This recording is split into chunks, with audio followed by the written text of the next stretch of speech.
Il-Partit Laburista jisħaq li ntwara bl-aktar mod ċar differenza kbira li hemm bejn il-ħafna diskors dwar solidarjetà Ewropea u dak li fil-verità qed isir bil-fatti. B'dak li ġara fil-Lussemburgu jidher li l-Gvern qed ikun dajjef meta aċċetta pjan li ma jagħti ebda solidarjetà konkreta. Il-Gvern jidher li qed jikkuntenta ruħu bil-karità li qed joffru pajjiżi oħra meta aħna għandna nfittxu solidarjetà bid-dritt qal il-Partit Laburista. Fil-laqgħa tal-Ministri tal-Intern tal-pajjiżi Ewropej li għalija attenda l-Ministru Carmen Surbonici intlaħaq qbil li ma tidħolx fis-seħħ id-direttiva temporanja li tobbliga lill-istati membri jaqsmu l-pis tal-immigrazzjoni illegali. Kien hemm biss ftehim li nofs l-istati membri jieħdu b'mod volontarju numru ta' immigranti li ġew Malta u li qegħdin ifittxu l-ażil.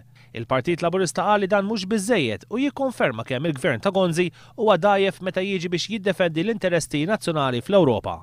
Il-kelliem ewlieni Laburista s-Sigurtà u l-Immigrazzjoni Michael Falzon qal li l-Gvern għandu jiddikjara b'mod ċar jekk ivvotax favur id-dikjarazzjoni finali wara l-laqgħa tal-Lussemburgu jew għamilx bħall-Italja li astjena għax ma kienx sodisfatt bil-livell ta' solidarjetà Ewropea.